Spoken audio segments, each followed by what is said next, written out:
I've seen people online, like I've seen images where people are trying to explain why it's called K. It's because, well, the configuration of the legs, it looks like a K. I'm like, not only am I not seeing that, but I don't think that's where the name came from. I developed K back in 2006.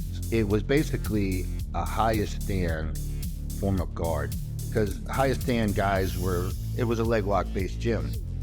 And, you know, the attitude was, hey, if you're on your back, guys on top of you, and you can't control the upper body, attack the lower body. Caro, he was fighting in the UFC at the time, and he had a nice little blend. Instead of just going for leg locks, he would set the leg lock up, and then when you protect your leg, he would climb high for triangles.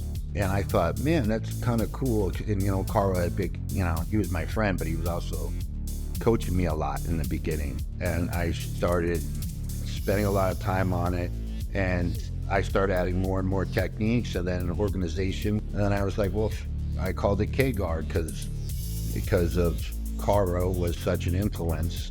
The K stands for Caro because I'm a hat tipper.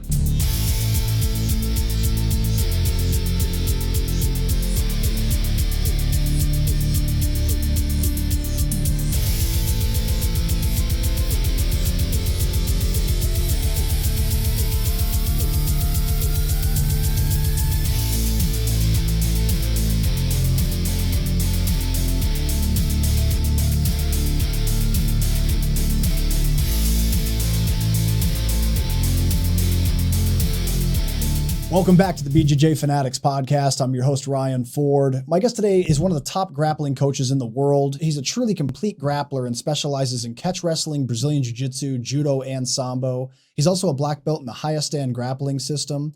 He's been the head coach for some of the top fight gyms in the country, including Extreme Couture in Las Vegas, the Jayco Fight Training Center, Alliance MMA, and the Black Zillions Gym in Southern Florida.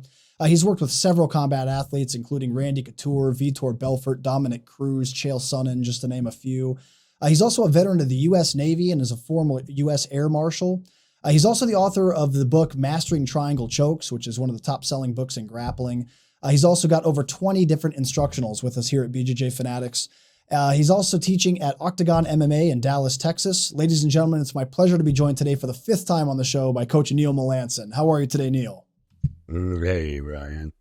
Thanks for having me back. Of course. It's great to have you back, sir. We always have a great conversation. I appreciate you coming back for the 5th time. That means the last 4 times weren't too terrible, I guess. So I appreciate you coming back. I guess not. Maybe people watched them. Right? Maybe I just need to say more fucked up shit to get people to you're definitely one of the fan favorites for sure. So I appreciate you. Catch us up, man. It's been a little over a year since you and I talked last on the show. So what's been going on with you?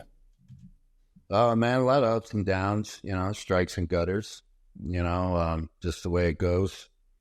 I guess the most significant thing is moving out to Dallas. I came out in May, and I wanted to move out to Texas or back to Florida, one or the other. And I got a call offering me a position of teaching grappling for a school out here called Octagon MMA. They've been around for a while. And the owner's rad, pays me good, and the students are great. I'm pretty happy with everything. Just still trying to settle in a new city and kind of learn my way around and make some friends with the locals. But besides that, it's been all kudos. Now, Neil, I could see you scaring a lot of locals. Are you? Well, I mean, when I'm working, I joke around a lot. I'm very personable. Because, you got to get to know guys, and you got to figure it out what makes them tick. Because what's fun about this sport is it's not a broadsword. It's a scalpel. Everybody is unique, and you want to cut a plan out just for each individual. But then there's broadsword style techniques that everybody should learn. And you just don't want, I've seen schools crush creativity by trying to train everyone the same way. And sometimes you just don't have, you you don't have the time to specialize, but in the setting I'm at, this is cake. I really enjoy seeing my students every day. Like, it makes me happy. And but in my personal life, I'm friendly as fuck, but I'm very quiet, you know. And so somebody, I guess I can get resting bitch face sometimes. I work on it. But you know, I'm older now, so I'm not like walking around with my chest out. You know, I gotta make sure I don't piss someone off. You know, like I can't. I'm not a, you know, Father Time has taught me a few lessons for sure. If I was selecting a team for a bar fight, I think you'd still be one of my top picks, though. So don't count yourself out too much, man. All right, I'm hanging on to that.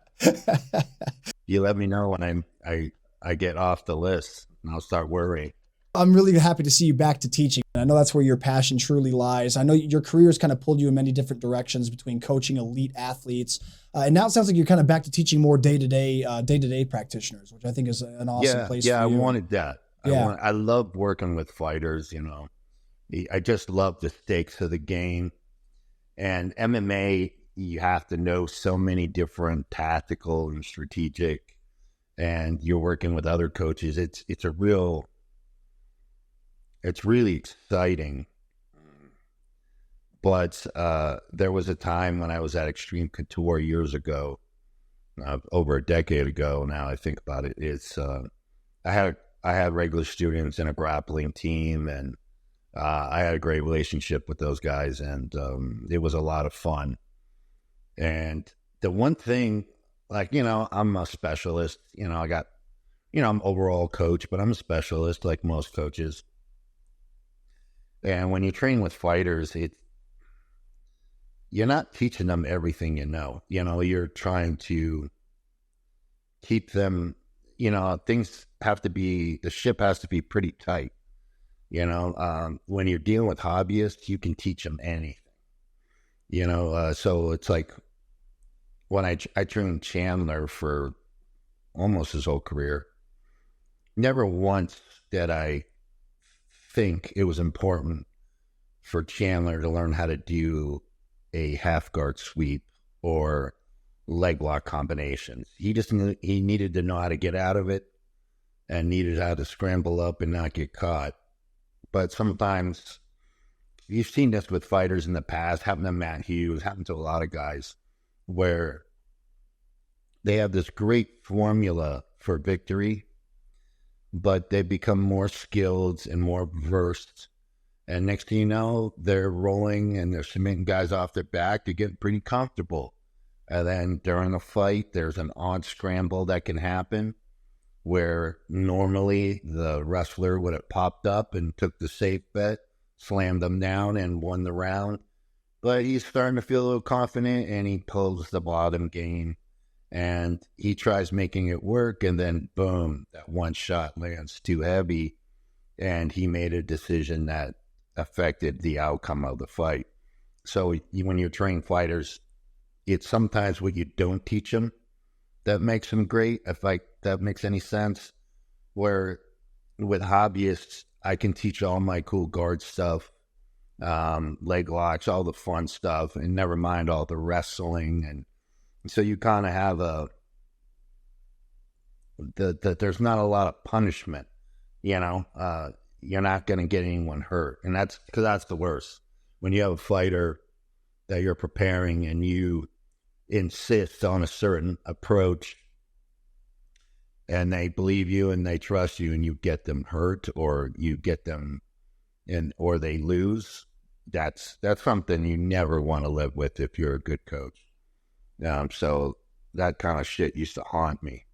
You know, and so like what I was good is I was really good at training wrestlers for MMA and, you know, preparing them how to beat the bottom game, you know, how to not get caught, how to be productive, how to burn the clock, how to control using, strikes and damage to set up certain finishes and sequences. So they, you know, because sometimes the only way you're going to win the fight is winning the rounds. You know, we're not going to always be able to put them away.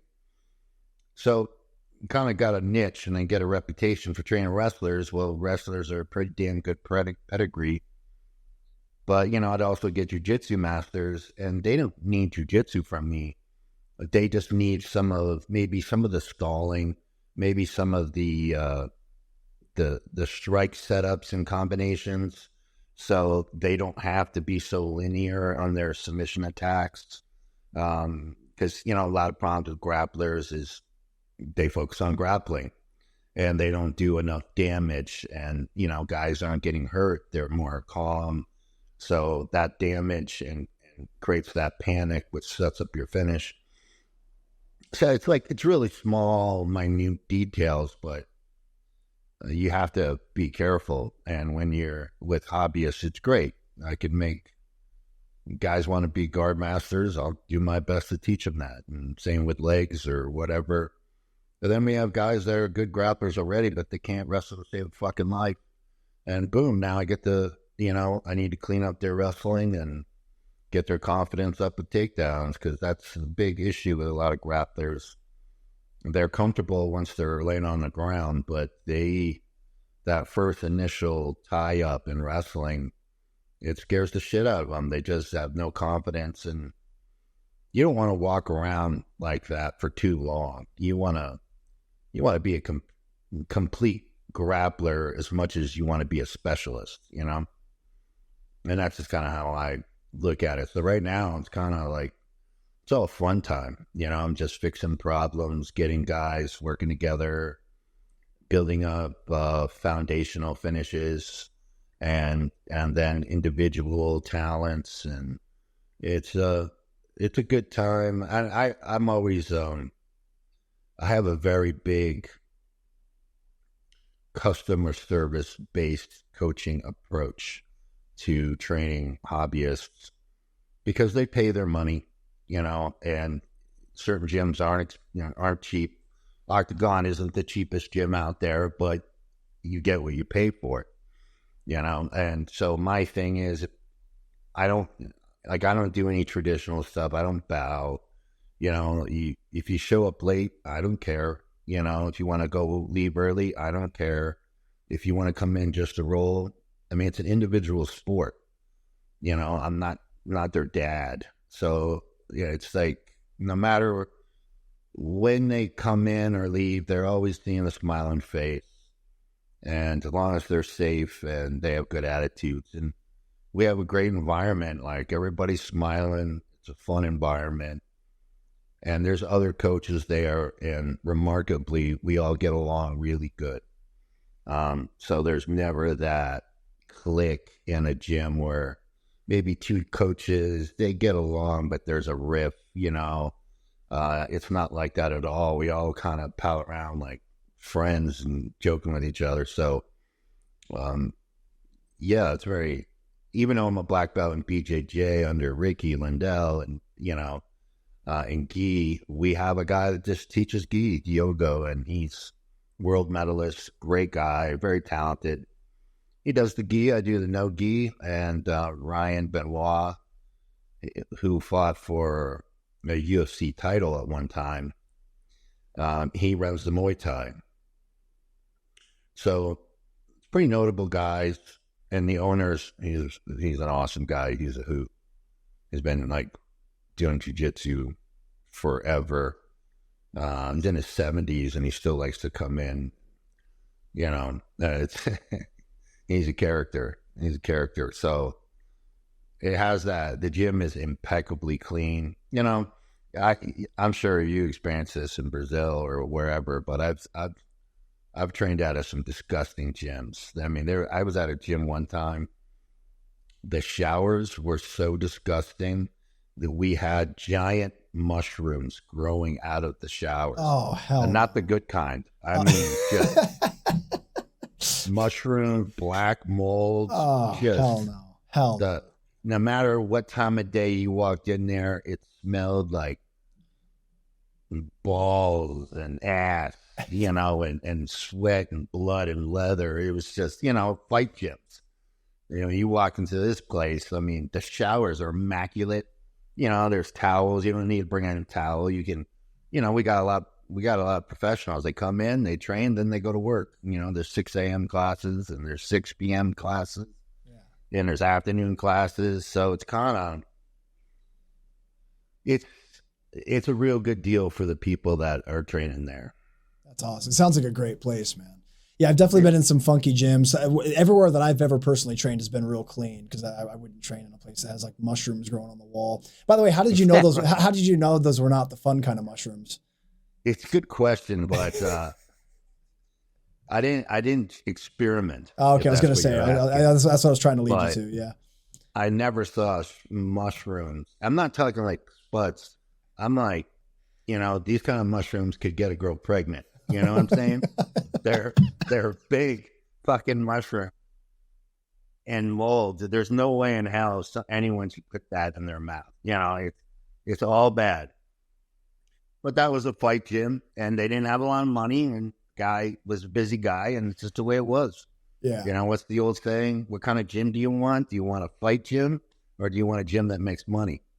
Yeah. It's kind of that can be really true. It can. Depending on who's bankrolling it, right? For sure. Well, I appreciate that you pointed out the difference between being an elite, someone that's coaching elite fighters versus someone that's teaching everyday practitioners. Because what you said there was really interesting. Like you said that when you're teaching a pro fighter, the goal is not to give them all the information and knowledge that you have. They only need very specific things that are supposed to be very high percentage, so that they don't have too much margin for error when they fight, big money fights and stuff. Whereas when you're teaching a day-to-day people, you really can just share everything you can, because there's nothing really on the line for them. It's more just about learning everything that's out there. I also like that you pointed out that you always try to be mindful of that not every student is going to follow the same style of jiu-jitsu. It's a very customizable kind of art where, a big guy will have a different style than a smaller guy. And I think that's really cool that you're able to not only be mindful of that, but also put it into practice. That's pretty cool. We get a lot of people, too, from other gyms that just come by because they want to get a little extra work. And a lot of people from overseas pop by. I don't know if they're coming out here just for me, or they have to come out here for something work-related and they come to visit. But I've had a lot of people from anywhere from Jordan, Israel, Australia, Germany, England. We've had so many guys that are visitors that pop by to train with me, and it's always a big compliment. But I don't know, it's something about I don't want to say fans, I'll say my supporters that like me.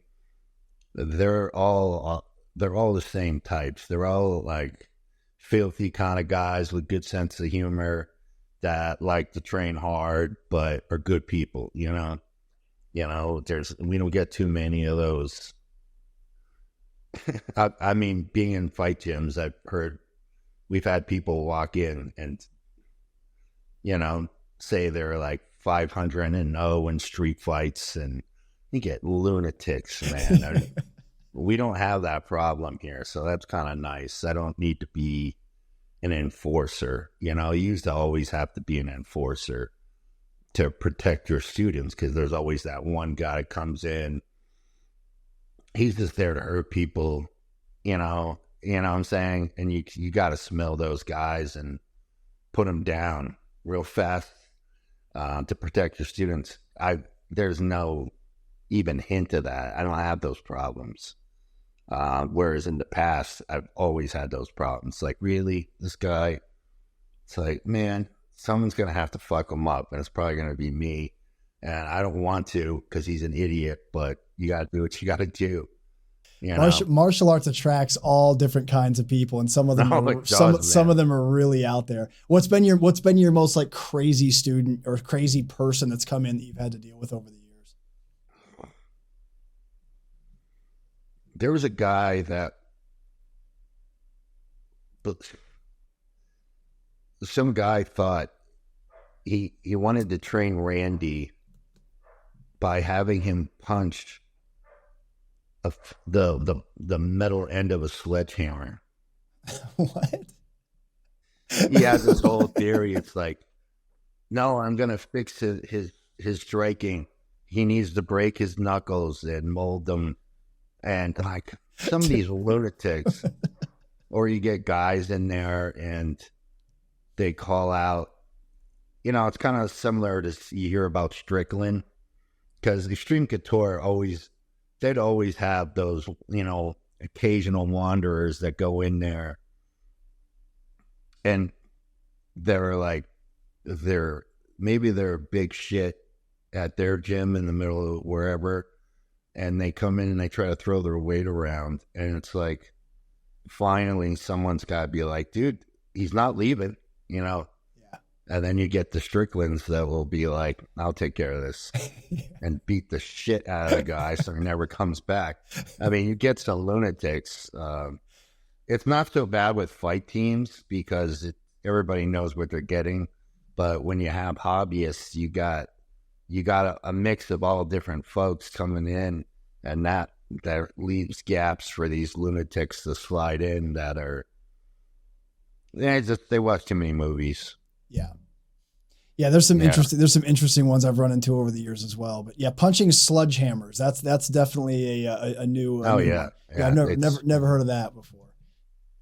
He was saying a bunch of other crazy shit. We ended up throwing him out, but it's just like weirdos. It's like, how did you picture this going in your head when you showed up? Like, did you really think Randy was going to be like, yeah, I'm going to punch sledgehammers?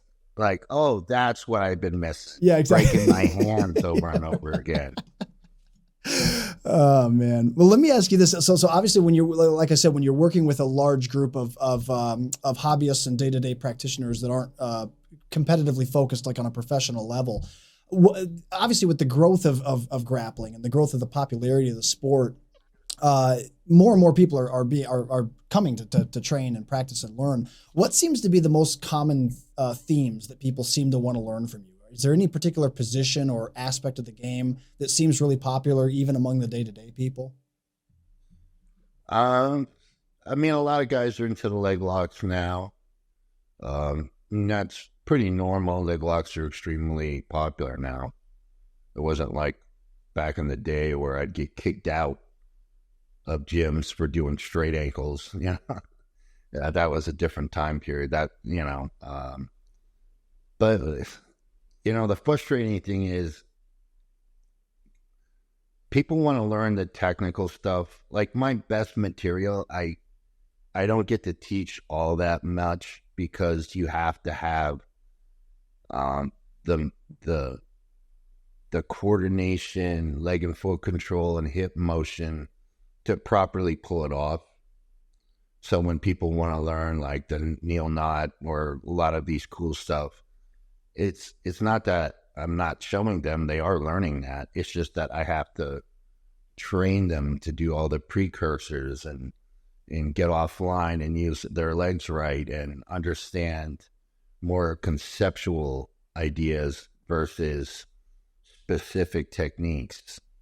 Like for example, if you're on the bottom and say you're rolling against a guy on top that's very base and a good hand fighter, a lot of people just give up on the bottom because they're trying to make something happen, but they're not able to get past the hand fighting. So they're not able to tie the guy up or even, go for a submission because the guy is shutting them down. And what happens, they just, they increase speed, which speed can help. But what happens, they end up just saying, oh, just doesn't work. It's not possible. And what they're failing to conceptualize is, like I always have this saying, you probably heard me say it, attack the structure of the man and then attack the man. So rather than using all your energy towards this one submission, when you're from the bottom, use your energy a little more wisely and stretch them out, turn them into tables, get them off balance. When a guy is disrupted his base like that, or is forced to hold himself up, once he's in that position, he's very vulnerable to whatever attack you want to do.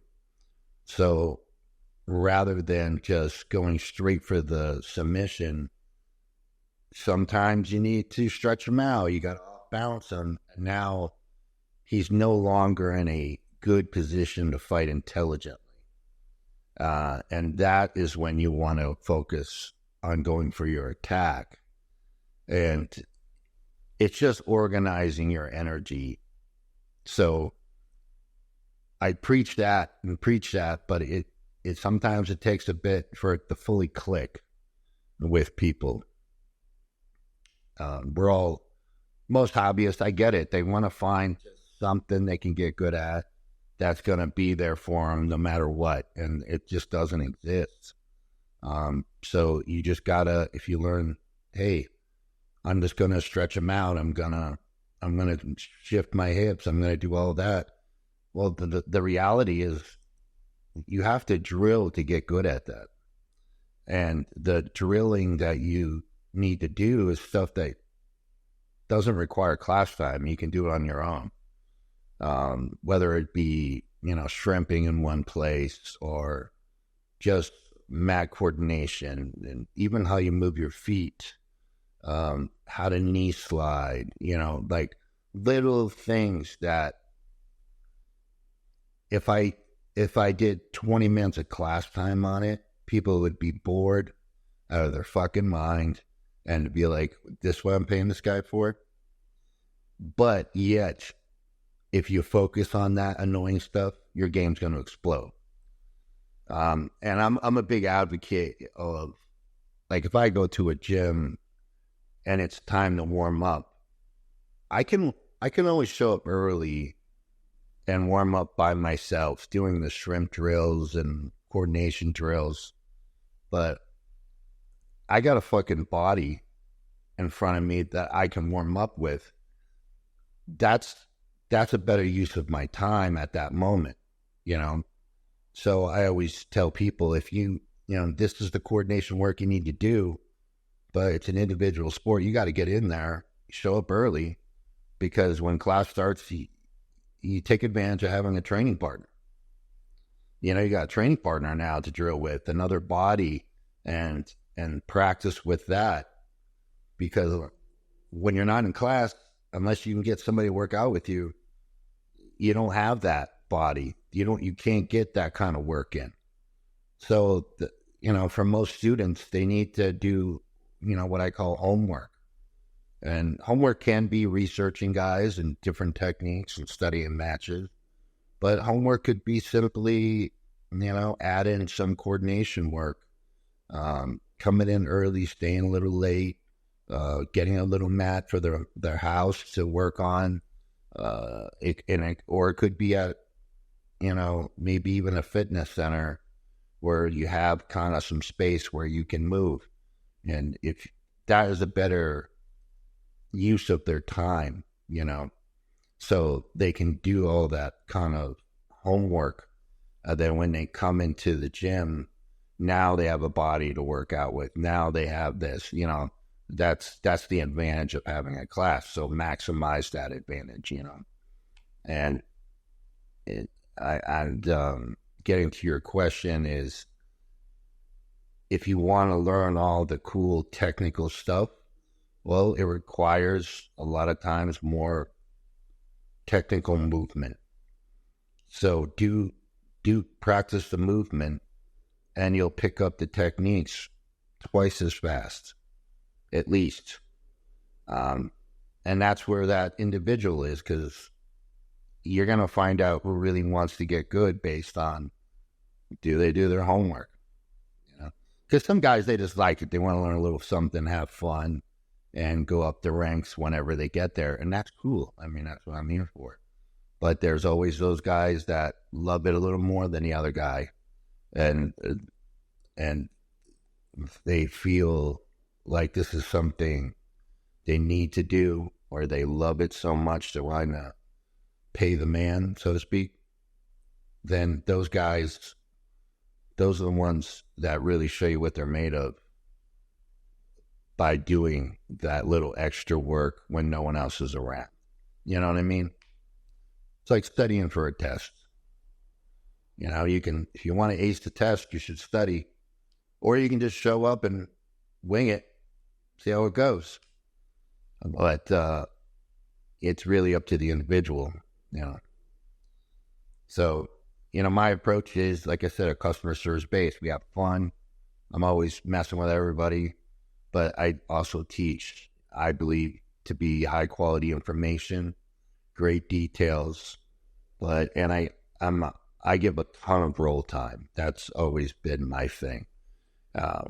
Whether it's in wrestling or jiu-jitsu or fighting, you want to be able to spar hard, you know, even if you don't have the body or conditioning yet to go hard, you need time on the mat grinding.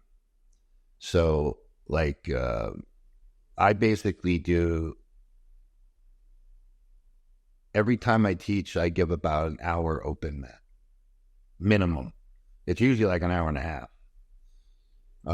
So guys can get lots of rounds in practice, and that also gives them time to get that private training. I'm not greedy. I always hated it when, you know, you're at a class and it's roll time and you're like, I'm going to pick my coach's brain. You ask them some questions and he just shows, you know, makes you buy a private lesson.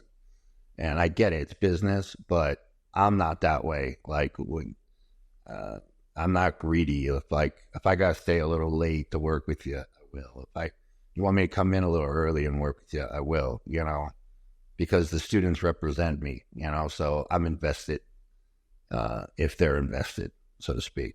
So during that long roll time, it allows me to start to catch patterns on them as individuals where they need to work at, and I can start steering them, or I can simply fix the things that they're interested in and clean up their technique without them coming out of pocket every 5 seconds just because they want to get better. And maybe that's stupid business sense on my part, you know, because I could be making more money, but I'm just not greedy. I care more about the experience for other people. And I know other people have their own way of doing things. I'm not criticizing any other coach. I get it, but that's just how I do it. That's just how I do it. I'm really for the student. You know what I'm saying? Yeah, it sounds like you're going to build much more meaningful relationships with your student too, which is going to generally you do. Yeah, I mean, in itself, that's going to help them retain and stick around for as customers for longer. So I think what you're doing is awesome, man. I think it's really great. Well, thanks. I think it works nicely. It definitely works nicely, but it is different for people that are more used to the traditional lineup, bow, ask permission to get on and off the mat, you know, push-ups if you're late, like that kind of totally opposite. You know, if you want that kind of shit, join the military, you know. Yeah, I was going to say, with you being a military background, it's interesting that you're like the opposite now. Like now that you're teaching civilians and stuff, you're completely laid back. I love that. Right. That's really cool. Yeah. Yeah, they didn't volunteer to do this shit. I'm just not, you know, some positions of power, even as small as being a coach is, it can bring out the best or worst in people. And over the years, I've had to go both ways on myself, except I learned from the bad ways and said, well, what the fuck was I thinking? Why did I act like that? I'm not doing that again. I feel like an asshole, you know. So you learn and say, man, imagine you're in their shoes, you know, kind of thing. Get off your high horse. That's why, you know, people call me Neil or Coach Neil. They call me Professor. I actually will yell at them because I just don't like any hierarchy. You know, we got a guy, he comes in, he's a plumber and a millionaire. Fuck, that's pretty rad. I can't do that. You know, you can do all that. Why?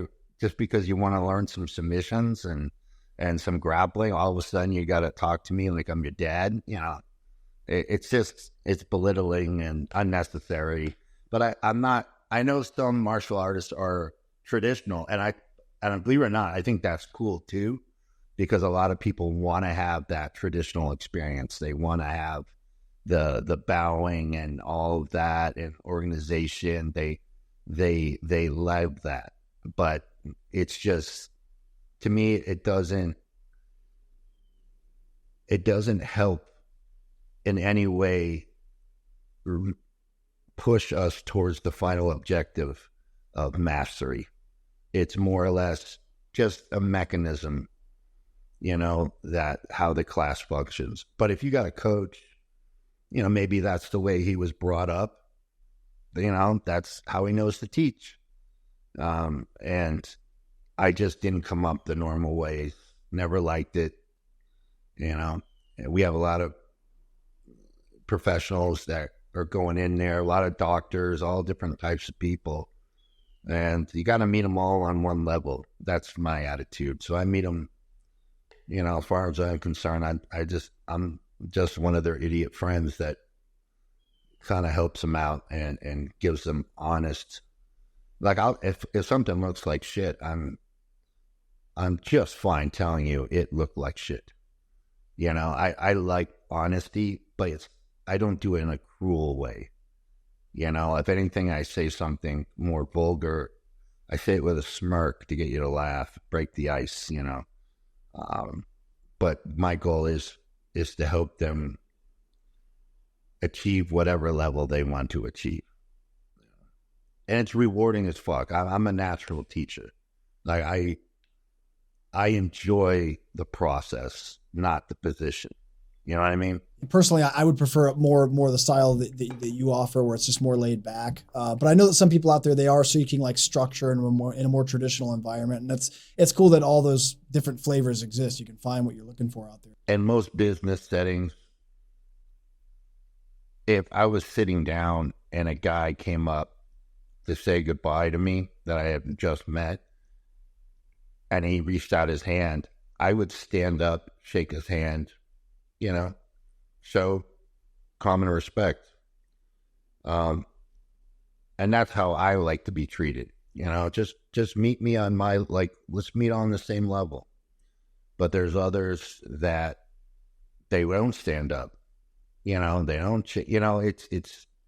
they have a different philosophy when it comes to teaching. And usually guys that are structured like that, they're old school like that, they hate guys like me because I ruin it for a lot of them, because I'm just like, whatever, it's not rocket science. We're not dealing with guns and, it's a sport. But to each his own. Like I said, some people like that traditional experience. Like, if I put on the gi, I never put the pants, I just wear shorts, throw the jacket on. There's been at least half the time I've even put a belt on. I just I don't care. Let's just grapple. I'm just not formal at all. Well, something you said earlier, Neil, that I really appreciated, you really highlighted you emphasized the importance of understanding the difference between like studying a move set or like having a particular technique that you're focused on, and focusing more on skill sets, like developing skills that are applicable in different areas of the sport.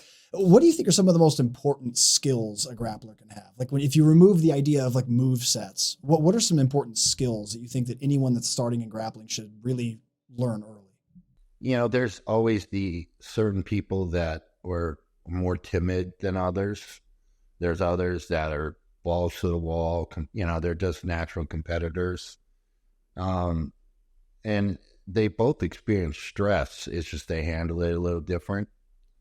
So there can be a psychological aspect where, if you play sports most of your life, you're probably rather coordinated. You're used to competing. You're used to being around other groups in a competition setting. You got to be a little more natural for it. But there's something rewarding about getting someone that is timid, that is insecure, and they finally nutted up and got the courage to step into a grappling school or fight gym and saying, you know what, I'll take my lumps. I really want to learn this. And I admire that, because it took more courage for them to do it than that athlete who is used to it, So there's personal I wouldn't call that a skill, like personal courage. Um, the biggest problem I see with a lot of things, that's the problem. I've worked with law enforcement before, and the biggest problem I saw is coordination. Guys just, they're like giraffes on stilts. They can't move right. They can't bend at the knees very good. And what happens? The cops can't handle the problem. So it's natural athleticism. When I was a kid, cops were all jocks. They used to beat the shit out of you. They're terrifying. They're fucking terrifying. Nowadays you don't see officers like that. And I think it's a problem because there might have been a time where this cop would have just grabbed me and thrown me in the car and I would have shut my fucking mouth. But if that cop's not sure of themselves, criminals can get a little more daring. The cop gets more scared, and then the gun comes out way before it should have. And it's because that cop is terrified. They really feel like their life's in danger. So, by not focusing recruiting so much and focusing so much more on athleticism and coordination, you're going to get a lot of stiff cops out there that simply, they don't have the courage or coordination to go hands-on with anyone. So they have to go to the web gear, and that's spray, stun, or shoot, And I think that's not good for the criminals. Some guys just need a break. They had a bad day and they're just lost their mind. Maybe you're better off lumping them with a stick a little bit and letting them go home than pulling out a gun. You know what I mean? And I'm not attacking police officers. I'm obviously pro cop, but when I've worked with law enforcement, the number one problem is until you fix some of this coordination and mobility issues and athleticism issues in your force, no matter what I'm going to show them, it's going to be a lot harder for them to implement. You know what I mean? So when it carries over to this sport, you could get a guy come in, no coordination, never picked up a weight, and they're going to struggle harder in the beginning because they just don't know how to move right. And they're trying to learn the technique, and then they think something's wrong with them because they can't get it. Or even if they figure out how to do it, they can't apply it yet. But the gap is, well, you don't know how to move yet. You need to spend double the time as that athlete so you can be coordinated and know how to move properly. And then your technique will take off. So it's if you want to get good at grappling quickly, sometimes like even yoga is good because it is developing stabilizer muscles, coordination. Those kind of things are all have good carryover. And if you don't have time for all of that, then just do the best you can. And it's all comes down to that homework, because based on how coordinated you are, I can tell you how quickly unless you're a phenom, how you're gonna struggle a little more than the guy next to you. And I don't mean like any particular body type. All body types have advantages. There's a black belt in my gym. He's like a bowling ball with feet. I mean, he's such a LRD, little round dude, but he knows how to grapple to his body type, and he's good and a great guy. But all body types have an advantage, So you want to play your body type some too, but you still got to be able to fucking move, You still got to be able to move, and I look at that as a separate deficiency rather than, oh, this guy just needs technique. It's like he probably knows the technique, he just can't apply it, and it's just going to take time for him to develop so he can apply it. I went through this process. I was a clunky animal. And then when I went to highest stand, there's like, oh, you're going to be a triangle guy from guard. You know, that like broke my heart. That was not at all what I wanted to do. I was a leg lock guy. I came to leg lock Mecca at highest stand thinking, oh, fuck, dude, I'm going to be a hooker, you know? And they were like, yeah, you suck. You got to learn. You got long legs. You're going to be a triangle guy. I was like, fuck, I could have went to any jiu-jitsu gyms. I moved out to LA just to train here. But, you know, that was the first time I had gotten any direction. And I just said, fuck, I'll take a leap of faith, and it paid off. But I had to do so much. I mean, I came up with a lot of my own drills, you know.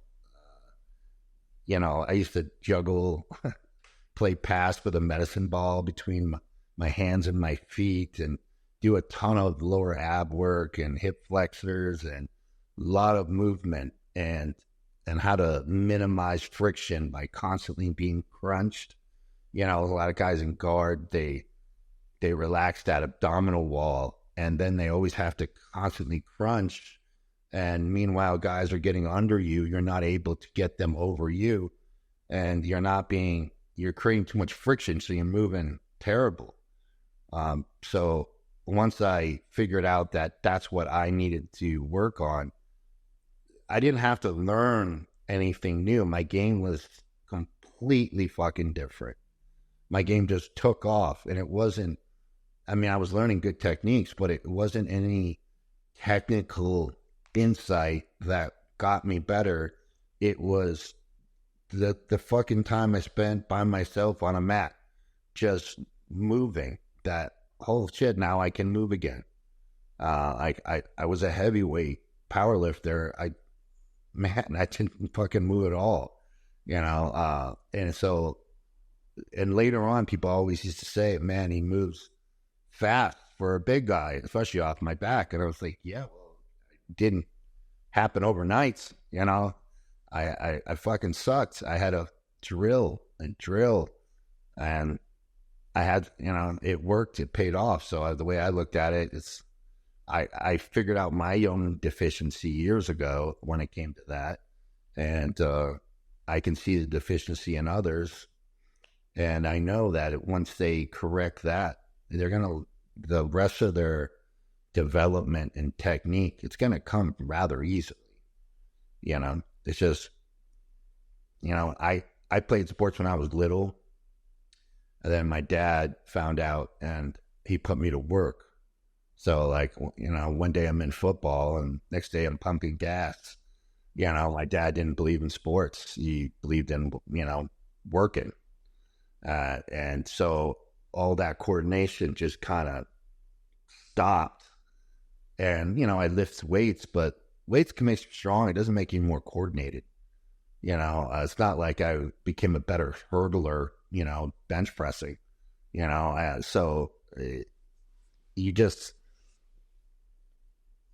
You just have to develop that coordination. And if you focus on spending more time on that early on, I fully believe you'll get better faster than if you didn't.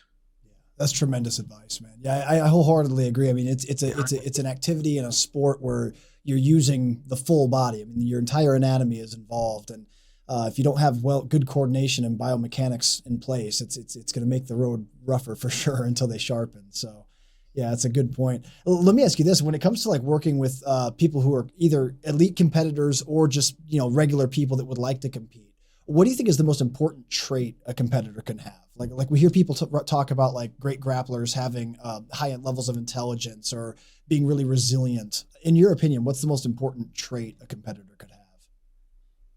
Well, self-belief is important, but some people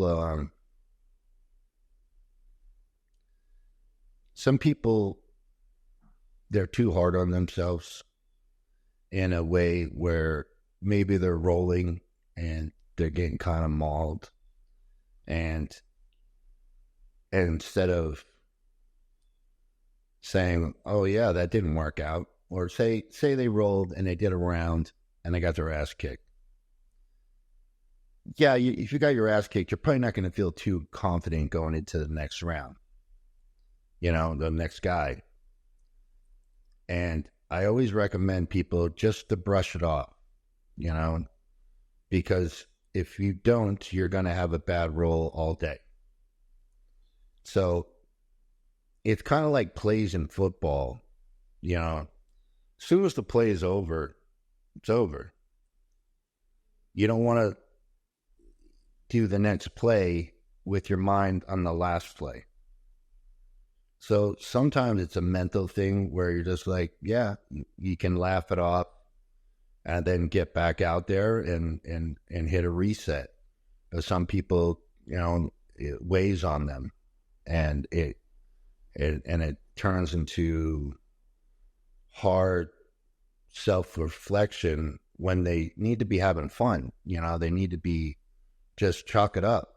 It's okay. You're going to lose sometimes.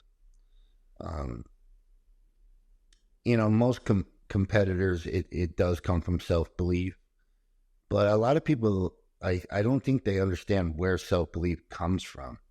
You always get the lunatics that are just born that way. They're just, whatever reason, that marble landed right in that slot, and they're just phenoms mentally. But confidence comes with success. So if you go, it's like saying, oh, well, that black belt mauled me. It's like, yeah, well, you're a blue belt. He's supposed to maul you. Let's just take small victories first. Because the key to success is always momentum, right? And so how do we get momentum? A chain of small victories. And I don't think people break down the small victory as small as it could possibly be. A small victory might be just getting out of bed when you wanted to get out of bed. And then you knock that out, and then maybe you said, oh, I'm going to go 30-minute jog. And it doesn't matter if you sucked at the jog. The fact that you went and did it, now that's a small victory. I made class 4 times this week. Yeah, I know you didn't grapple good, but you made it 4 times. That's a small victory. And then you start patting yourself on the back. Look, I can do this. And then those small victories, you start getting momentum. And you can ride that momentum until you get total victory. You know what I mean? And a lot of times people they're always looking at the big targets. And you have to conquer a lot of little targets to be strong enough to take on a big target. There's always luck, but even if you won by luck, you wouldn't feel good about it. You know what I mean? So I recommend people to give themselves a fucking break, and that's why sometimes, hey, just get good at this one submission. Don't worry about everything else. Cut out the noise. Just learn it, practice, and get more reps in. How many reps did you get in today in class? Well, you did 3 reps and talked the rest of the time. Well, this guy over here, he repped 30, 40 times. One guy has momentum, the other guy doesn't. And it would be a shame if they had the same results, which they never do. Because one guy's working for it, the other one's not. You know what I mean? So when it comes to things like competition and confidence, sometimes you just give yourself a break. Hey, I showed up, threw my hat in the ring, I went out there, I lost first match. All right, at least I showed up and felt a little too nervous. Next time I'm going to do a little more of a warm-up to get some of that nervous energy out. I did a little better, and it just doesn't happen as fast as we all want it to. But at least you're on the path, you know. So if guys are struggling with learning, or they keep somebody in the gym's got their number, don't beat yourself up. Don't kick yourself. You know, that guy's kicking you hard enough as it is. You don't need to, you know, give him an extra boot, you know. No, it's okay. I'm chipping away, do the momentum, and then boom, one day you'll have them. And man, you're going to be so confident after that. And, you know, and that's just how it works. That was beautifully said, man. I love it. Neil, I'll tell you what, man, we've reached the point of the show. You've done this many times before. This is a game called Pummel. The Pummel, man. It's time to go. All right. I'm 2-0. I went my 2-0, 3-0. I think you're 4-0. It's your fifth appearance. 4-0. You're 4-0 now. So hopefully we'll maintain that streak. For the people new to the show, the Pummel's a series of random questions. Some of these are about jiu-jitsu. Some of them have nothing to do with jiu-jitsu. But Neil, here we go again, my friend, for the fifth time. I've added some new questions since you've been on, though, so some of these will be new. What's the largest animal you think you could beat in hand-to-hand combat?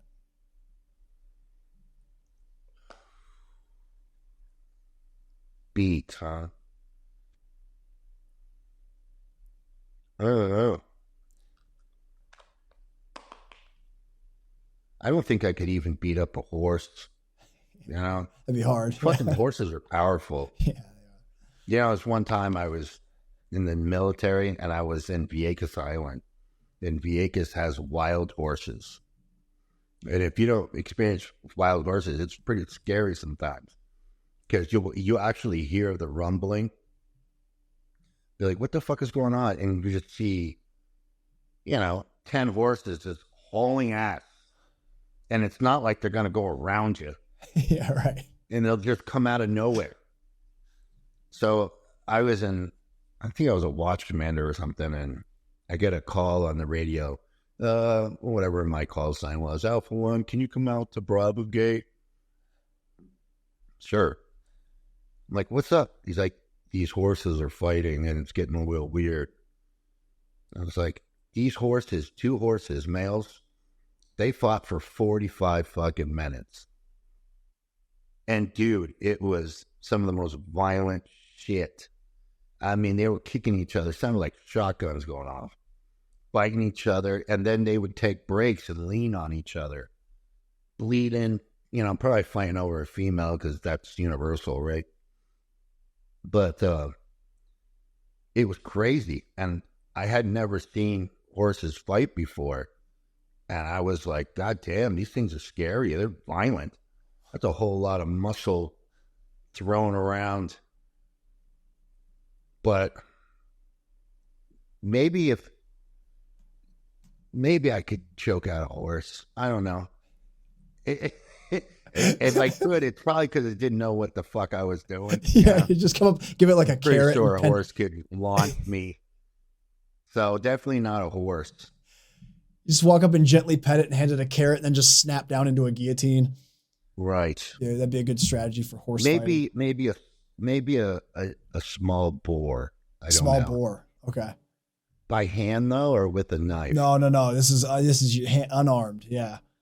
Ooh, I don't know. Yeah, boars have their tusks, and if they say if that nicks you, like it's a guaranteed infection, like a real bad one usually. Oh yeah, and you can't penetrate their skull. No, they're thick skinned. I've killed boar before, and I didn't think for 1 second I was going to jump on that bitch. Yeah, right. Geez, I don't know. How would you fare against a pit bull, do you think? Like if you were locked in a cage with a pit bull? Well, I could fuck a dog up. And not that I love dogs, but I've been dog handling. I kind of got over any fear of getting bit, but yeah, I could fuck a dog up if I had to. But I love dogs more than people. So yeah, I could handle a dog. I don't, I'm not, there's some pretty dangerous fucking dogs out there. I don't know, but yeah, I haven't thought about killing an animal with my bare hands before, man. I'm sorry. I already lost to Pummel. I didn't have a good idea. No. You said you gave at least some strategy and some thought behind fighting a horse and a pit bull, and because I was thinking a horse, they're nice, right? And then I had that, I did Trump's weave Yeah. and had a flashback of actually remembering two horses fighting. And that's crazy. I didn't want to get in the middle of that. 45 minutes. That's insane, man. That must have been crazy, an attractive horse they were fighting over. She was nowhere near. It was Just strange. them. They were Yeah. completely and they were fighting over about maybe a 50-yard area, but man, just the sound of them breathing. Yeah. Fucking horses. There's some badass horses out there. Well, have you ever seen like a horse kick somebody? Like there's been like videos where like a full grown man will get kicked. I mean, this dude gets launched. Like he goes flying out of frame of the video. And it's just like, yeah, I mean, they're seriously powerful. They bite hard as fuck too. You lose your fingers for sure. Yeah. Yeah, there's been a couple of really funny answers on from this question. I've had a few people think that they could fight chimps and things like that, and it's kind of like, no way. It's like, dude, I don't know if you know how strong a chimp is, man. This animals in general are much more. The only reason humans prevailed is because we have technology. We were able to use our brains and figure out technology. Because if it wasn't for that, we'd be towards the very bottom of the food chain. We are soft and fleshy. I'm pretty sure I could kill a great white shark if it was out of water. I was going to say, you'd have to have some serious advantage. I would fucking mount that thing right in the gills, dropping the people's elbow, the whole shebang. That's my number one most feared animal, bro. I'm so scared of sharks, but out of water, my phobia is so bad. I don't even know if I'd approach it out of water either. I'm terrified of sharks, man. That's my big phobia. What's your phobia? What's your biggest phobia? Dying alone in a hospital. I don't know. I just pulled that out.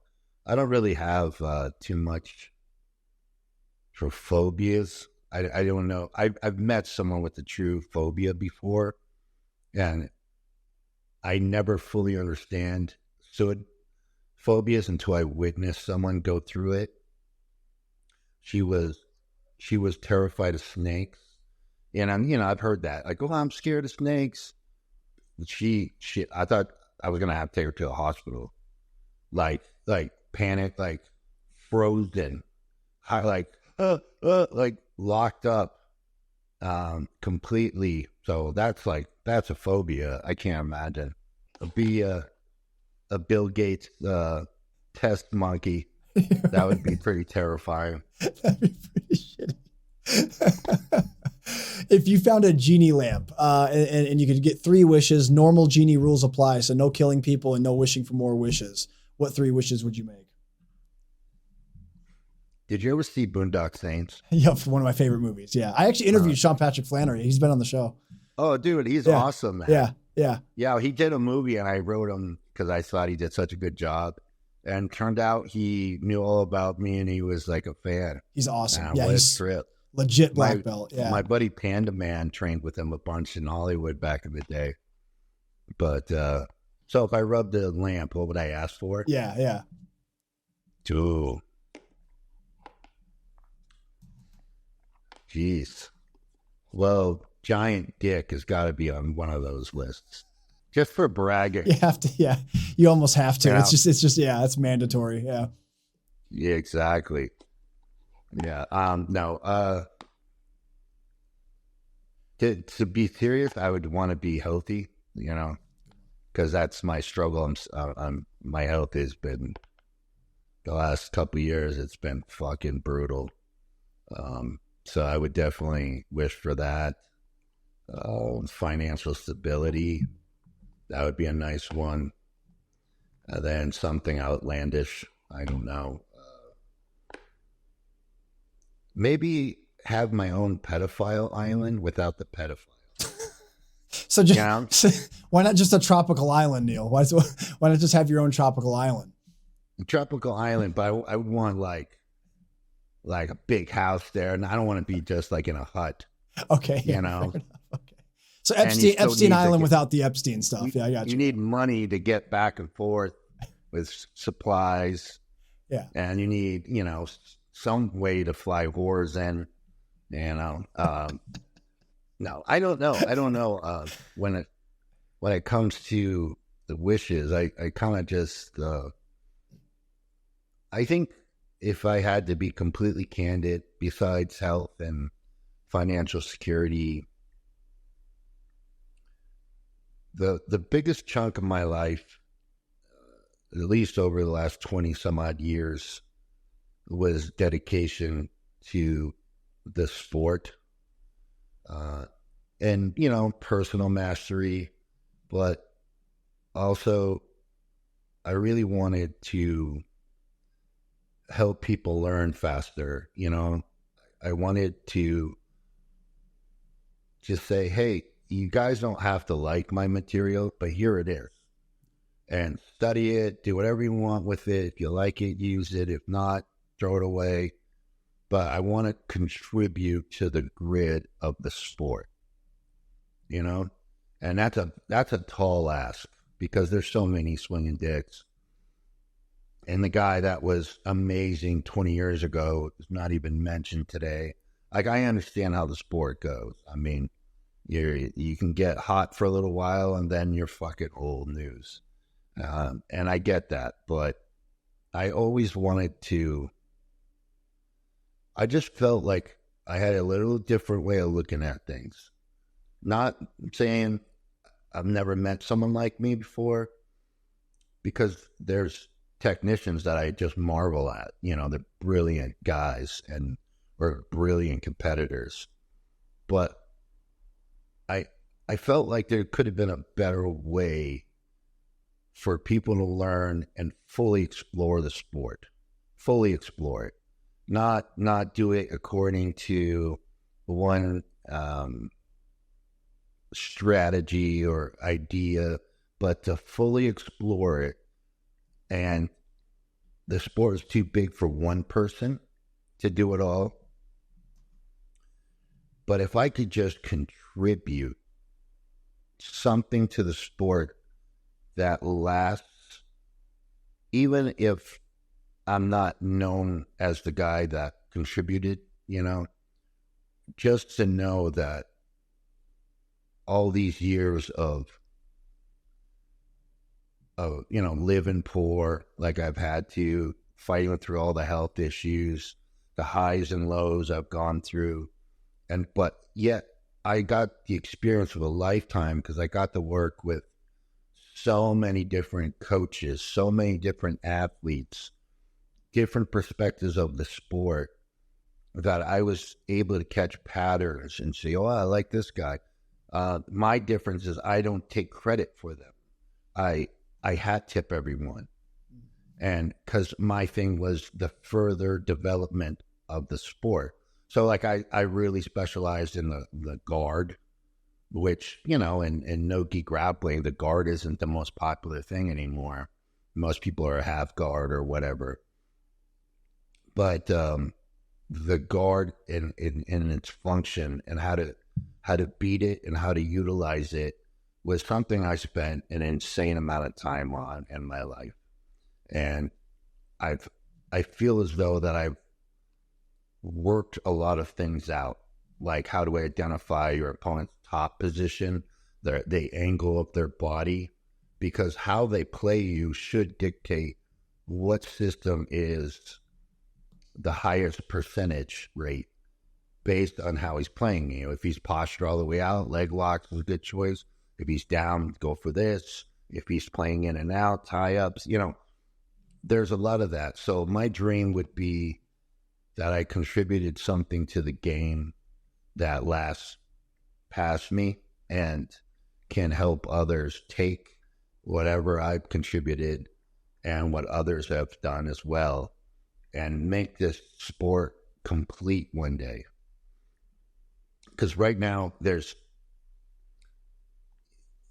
you know, we in jiu-jitsu, we always have to worry about fads, you know, because they're real. You know, everybody, there was a time where I was getting kicked out of gyms for leg locks and being scowled at, and now those same gyms, all they do is teach leg locks. Why didn't they come to that realization before? Did they not have the personal intelligence to realize, like, oh wow, we can just attack this whole other part? or did they just go with the dogma that was taught to them? Because, the first guy through the wall gets a lot of shit. And you started seeing a lot of guys saying, well, it's probably like highest stand, leg lockers, leg breakers, Armenians, bad people. And it was nothing of the sort. It was just when it came to leg locks, they were way ahead. And they were teaching anyone that would listen, but nobody wanted to listen. And now it's kind of a slap where those same people are not remembering, that they were there ringing a bell. Not just them, though. I mean, there's coaches across the country from Sambo in Japan and around the world that were ringing that bell, Lucha Libre guys, and they were all, for the most part, ignored and looked down upon. And that because of some dogma that we all know now, it's clear as a bell, that leg locks are a valuable tool and a great equalizer, especially when you have opponents that are different sizes. I love the heel hook just because that small guy that doesn't have the athletic gift or the muscle, all that, he can create a level playing field with heel hooks a lot easier than doing other submissions in a lot of ways. Yeah. And so that should have been something that was worked out a long time ago. You know what I'm saying? Yeah, totally. By people just saying, hey, let's try to win all the ways we can, not shutting things down. There was a lot of guys back in the day, a lot of catch fans, they're like, hey, catch wrestlers have been preaching this shit forever. And it's not even catch wrestling. It's the ancient Greeks were doing inside heel hooks, and a lot of people want to give the Japanese a lot of credit. They deserve. I mean, they're great martial artists. But combat sports have been around all different civilizations. And I think it's important to know that history too, But I don't look at this sport as me versus another coach, my athlete versus your athlete. I look at it as, hey, we're all in the same team trying to master this fucking game. I've spent time focusing on these areas. I know these areas. I've introduced these other areas. You've done those areas and this and that, or maybe you've exposed some of my mistakes because of your positioning, and I've had to learn from you. But in the end, we're all trying to master this fucking game and take it where it leads us. Wherever it leads us, I'm be happy with. If I end up in the end saying, well, I was wrong about some of my stuff, at least I know I skull fucked it. I did everything I could to maximize it, even if I found out that I was wrong all along and my theories were garbage. I just kind of would like to contribute. And that's why I do so many instructionals is I'm not in good health. I don't know how much longer I'm going to be around. Not this February, the year prior, I dropped dead. I was dead for 3 or 4 minutes and no idea what caused it. My friends did CPR, saved my life. Holy and shit. It was random. And it was random. I didn't get the vaccine. There was nothing. I have no clue what happened other than, I had a couple drinks the night before. My blood pressure was a little high. And, I don't know what happened. Was this at the academy? Was it at the gym? No, it was in my garage. I had 3 friends come by that I was going to teach a little lesson to. And I was feeling I had a little bit of a headache, took some Motrin, just felt a little hungover, and I wasn't going to train. But we had an odd man number, so we started slow rolling. I felt fine. And I started doing a round and going with my friend Dan, and I caught him in a Kimura. And, when you reset, you slap hands, fist bump. Yeah. And I did that. I said, give me a minute. and then I just collapsed and went dead. Holy shit. And my buddy Lance, he's a good sized man, like 235. He jumped on me, and they said I stopped breathing, and they couldn't find a pulse. And this was 3 of them. And one of them was CPR certified. I don't know about the others. And they started doing chest compressions, and Lance just about broke my ribs. And the fire department got there. I woke up. I completely pissed myself. Luckily, I didn't shit myself, but I was very confused, dizzy. I had no idea what happened. And no one was even touching me when I dropped. No answers. I've done all of these heart tests with multiple doctors. They have no clue what happened. So it wasn't a heart attack then? They said it from what they could tell, especially with the EKG at the time, that I had cardiac arrest. Jeez. And I don't know. I mean, I wasn't living life super clean. I didn't drink for like 16 years. And then when I retired from fighting, I was like, what, I'm going to goof off. And that's what I did.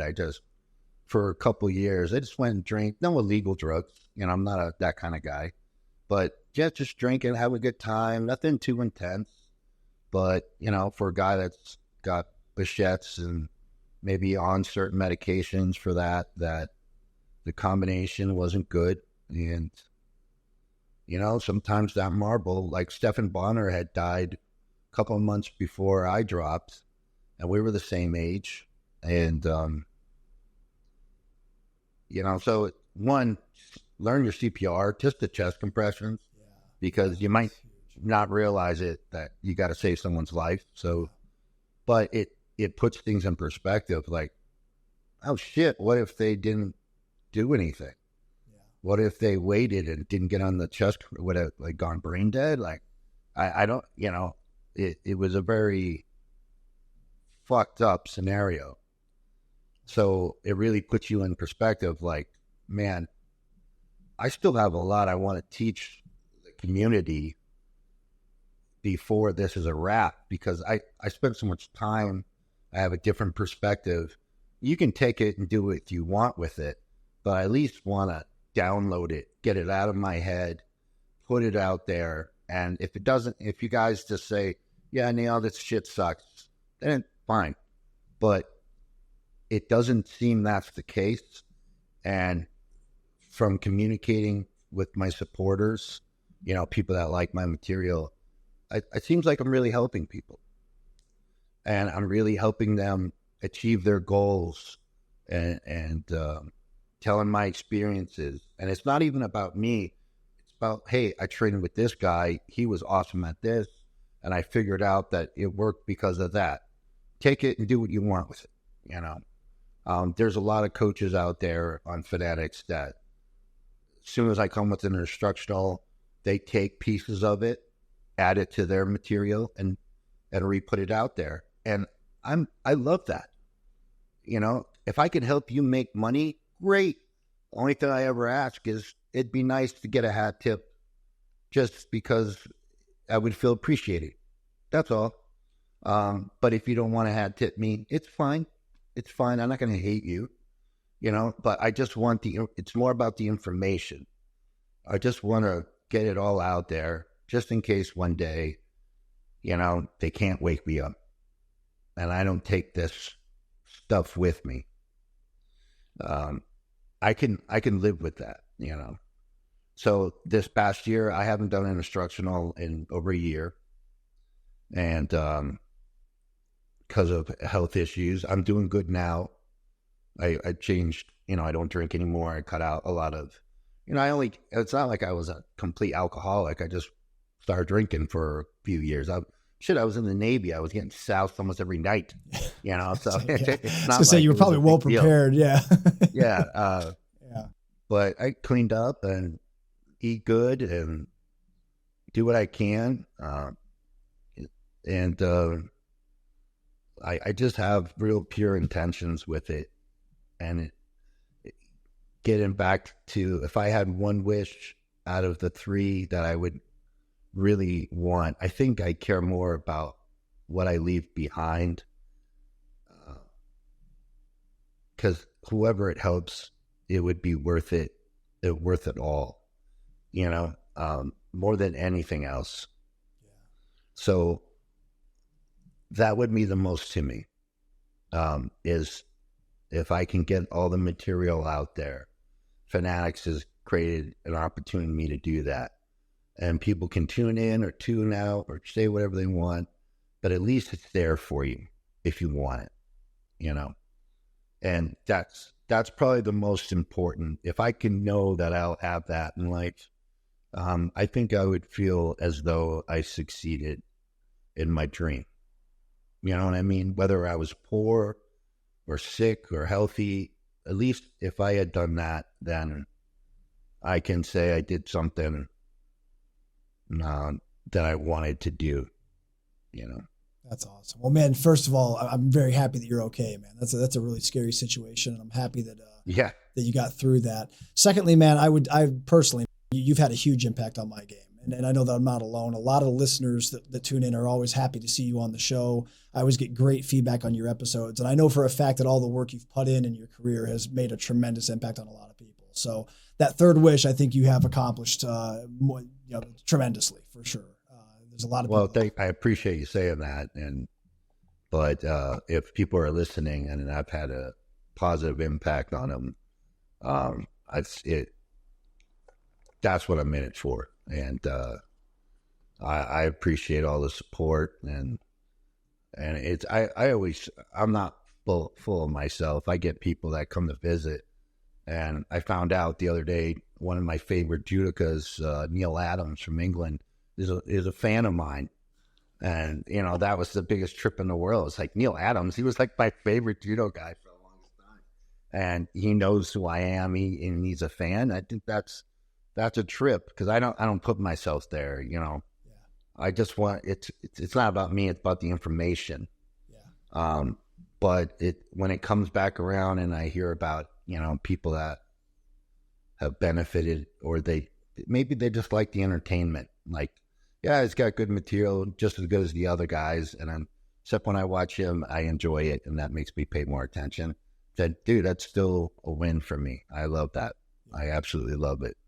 I'll never forget when I first started the podcast back in 2015. You were one of the early guests, and you sent me the Triangle book. It showed up in the mail. You were just like, "Hey, give me your address." I didn't even know what it was about. And then the Triangle book shows up, and I still have it on my shelf over here. And I've got all kinds of sticky notes that are all throughout all the pages with different notes on them and stuff. And so, they're not sticky pages. No, I tried. No, that's a different magazine. I have a different book, but the Triangle one has been very sticky note worthy, because there's lots of good details in it. Thanks, man. Of course, man. Let me ask you another question here. So I got a few more new questions from the Pummel. This is a good one for you, because especially you were a U.S. Air Marshal and also in the Navy. So have you ever had a supernatural experience? Never aliens, but I did get this probe one time. I was camping with this guy Steve. Now nothing really supernatural. I mean, I suppose I've had a little bit of a religious experience with everything that's happened. But no, I think, I grew up in Mass, and there's always the witch trial things and a lot of, kookiness. And it's just kind of got a dark woods kind of vibe up where I grew up. So there are some things that makes you wonder, like, man, maybe that's just a little bit true, But I do feel that there's some type of energy, positive and negative, that you can notice, whether you walk into a room and you feel like something bad happened there, there's something dark and you can't explain it. It's just, there's a feeling, and everyone I know has had that.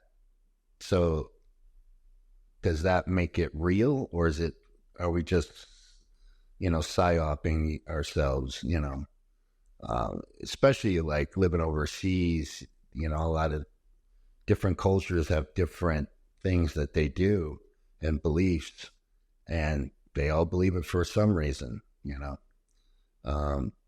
But I can't think of a time in particular where like I saw a minotaur or anything, or I felt like Beazle witch was crawling out of my chimney.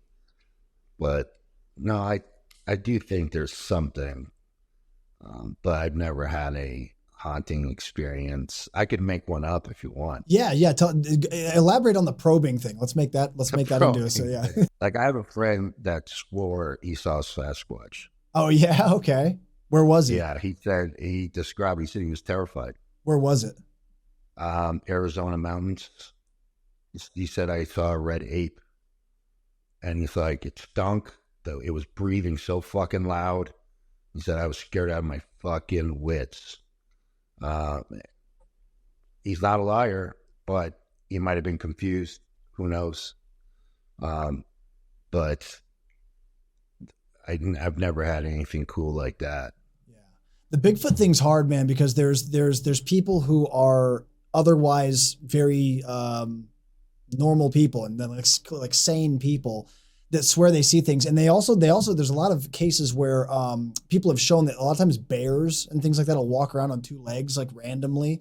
And so what they think they're seeing, especially in the dark, what they think they're seeing is something that's completely not what it is. And there was also someone talking, it might've been Joe Rogan. Someone was talking about the idea that at night, your perceptions can be so off sometimes that you see like a squirrel, and for whatever reason, because of the depth perception and the light, the amount of light that's available, it seems bigger or closer than it is, even though it's a small animal. So that's kind of a hard one. Your mind makes it real. Yeah. You know, owls can sound like a woman screaming in the night. Yeah. If you're not careful, I can see that.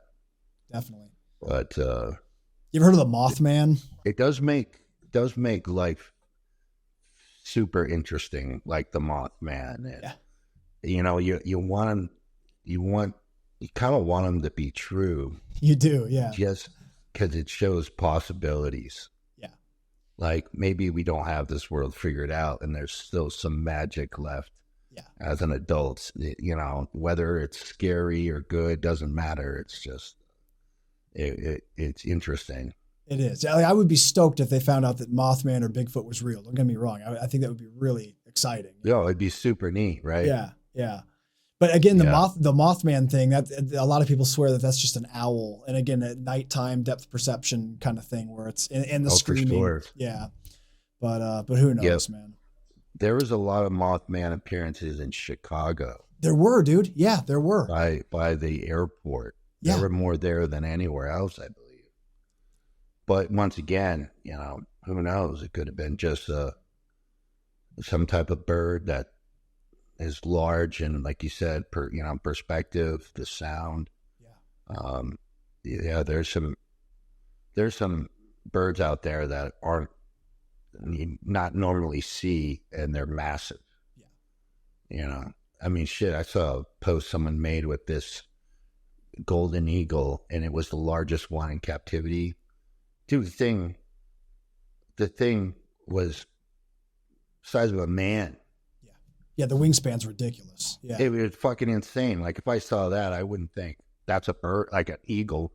Yeah. You know, if something like that happened fast, I would have thought there's a guy in a flying suit, just, you know, with giant claws.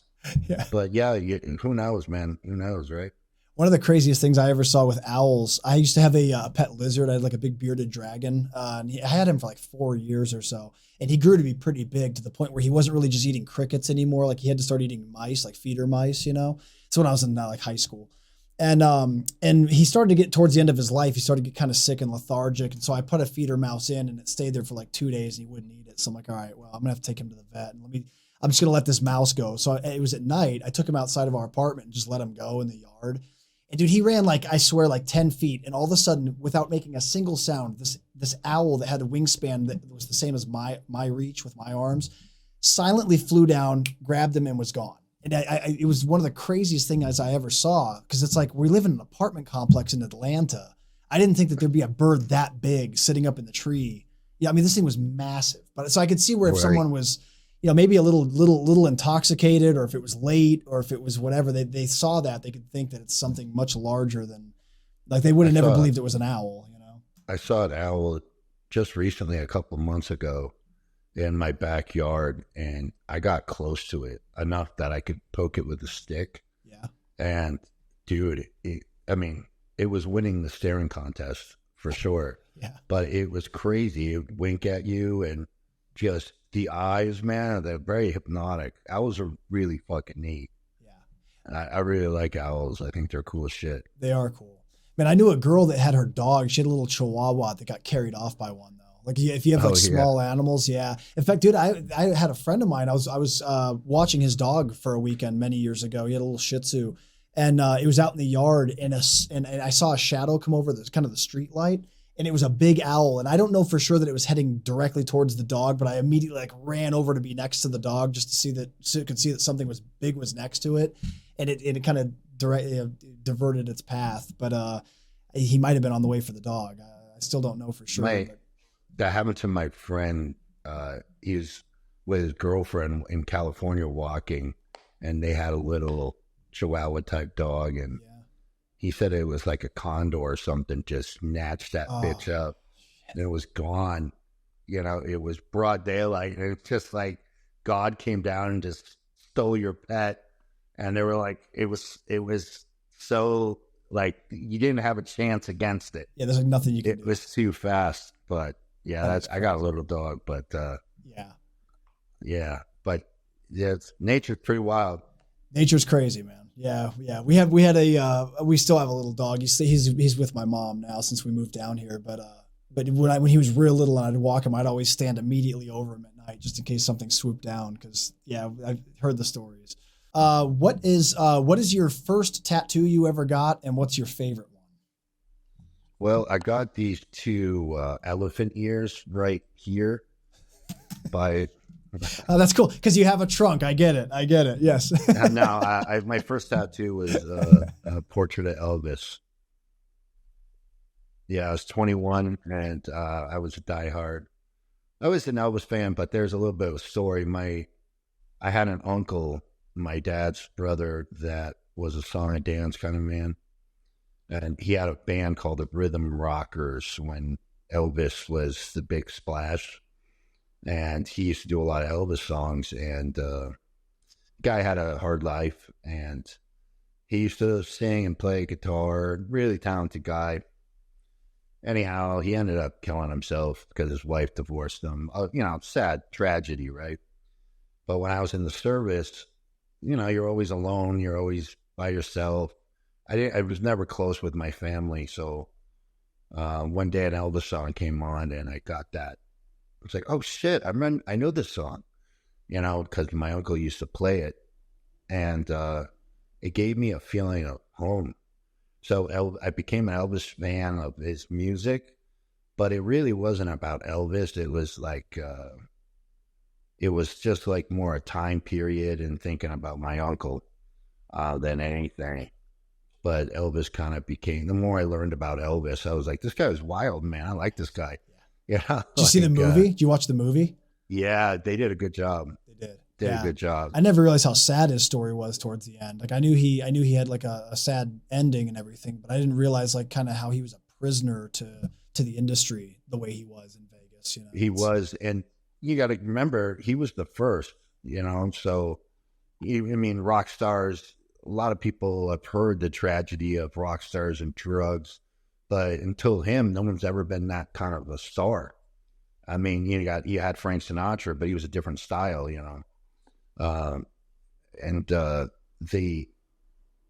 it's kind of like you watch this famous guy just self-implode, but yet he was extremely generous to people and did a lot for people. And he was a crazy man, he was a crazy man. And, when it was time to serve, when he got drafted, they tried to get him to do a recruiting thing. and he wouldn't have to go overseas. And he said, fuck that. No, I'm going to serve like everybody else. And he worked, I think he was like a tank gunner or something like that. And I thought that was pretty cool, you know? Yeah, because he didn't have to do that for sure. Right. There's certain characters like that, like, you know, that in our history that have been wronged, you know, like Joe Louis. I'm a big fan of Joe Louis, the boxer, and some of the stuff he had to fight, including some of the racial problems and what the federal government kind of did to him, all the money he raised when he was part of the service, and then at the end he had nothing, you know. So, you know, it's crazy. Everybody remembers when you're on your best. Oh yeah, he was so good, or they remember you at your worst, but they don't understand like what it takes. Yeah, it's lots of shades of gray for sure. For sure. Yeah. What's your favorite tattoo you have? Favorites? Well, I have a lot of portraits of my grandfather. Cool. My mom's dad on my back. I think I got about like 5 or 6. So those are my favorite. Yeah, because they have meaning. If we go by pure design, I kind of like the way the Buddha came out, and I like the way some of the chest pieces and eye came out. But I've been wanting to get more tattoos. I just got to get I'm too scatterbrained about it. You know, I don't have a lot of, like, I can add more to my legs, and that's cool. It's not like a big project, but I want to do a chest piece, but I can't keep, every time I make up my mind, I end up second guessing it. Yeah. You gotta, I always sit on an idea for like a year, and then if I still want it, I'm like, okay, yeah, that still seems cool to me. It still seems good. Well, now I'm in Dallas. I got to search, because there's a certain style I like called trash polka. Oh, dude, trash polka is awesome. I love that style. It's so cool. It really is. It's risky, because if you don't have the right person doing it, it looks incomplete. Yeah. So if I found someone who was good with trash polka, dude, I think I would be able to figure it out pretty fast. There's an artist I follow. Let me try to find him on here. Ivan Trappiani. I'll send you. He's obviously Italian. I think he's in Italy, but this guy he's great. He's got some really, really nice stuff he does. There's a guy in Portugal that's sick, and there's a girl in Canada that's fucking amazing with it. I'm not too into the scene, but I'm sure in Dallas there's got to be some badass artists out here. Yeah. Oh yeah, for sure. Yeah. Yeah, that's awesome. Oh, you mentioned earlier in the conversation that there's a few jiu-jitsu people and grapplers that you really marvel over their technique. Who are some of those people? Like of all time? Yeah. You know, I've you know, well, over time, there has always been people that had a big impact on me. And, you know, Barry Yoshida had a big impact on me. And he was a small guy, you know, obviously the highest end guys, Caro and all of them. But, you know, because those guys are my coaches. But, you know, Dean Lister had an impact on me. I always loved how good his control was, you know. I used to be a big fan of Kakaretsu back in the day, you know. But even some of the Japanese style grapplers back in the day that were, you know, doing works and real matches, those guys were pivotal. Because I always liked the old Pancrase format. You know, it's almost like combat jits. I like that. Because the one problem we have in the grappling jiu-jitsu world is, how do we get people to watch it that don't know the sport? And I think we need to change some of the format and rules. And I have my own tournament rules. You know, it's very similar to a college wrestling match, you know, like 3 periods. and certain position changes, focus more on constant action and stuff like that versus, hey, two guys just roll. I love the purity of that. Just two guys, unlimited time, whoever wins. That's a cool thing, but it's not spectator friendly at all. And I think right now we have the personalities. We got a lot of big personalities in the sport, guys and people that are really technical as well. They're marvelous.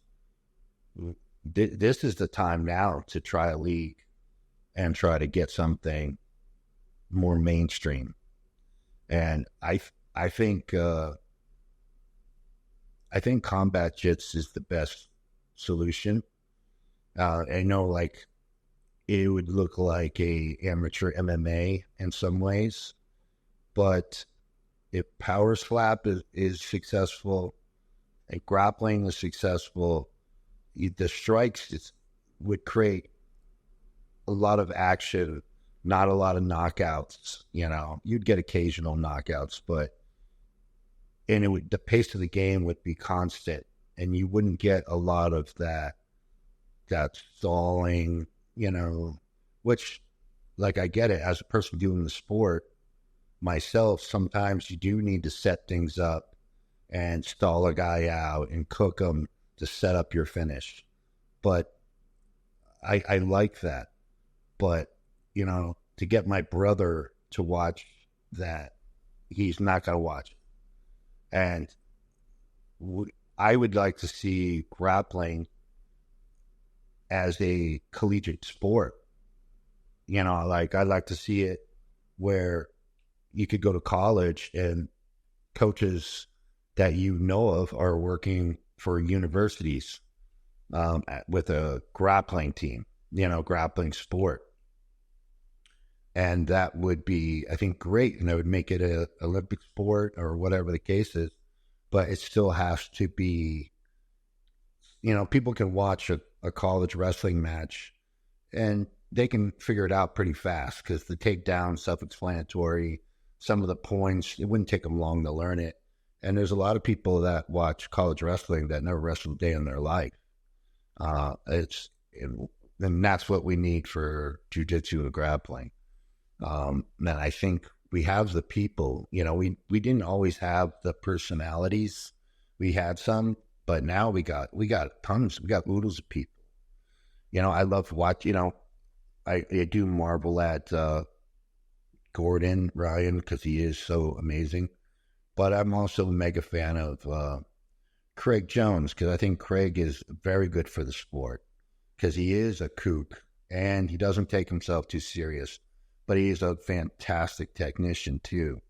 And the CGI was fun. And my buddy Jason Nolf was in there. You're starting to see wrestlers, start to say, hey, I'm going to go over and do this as well.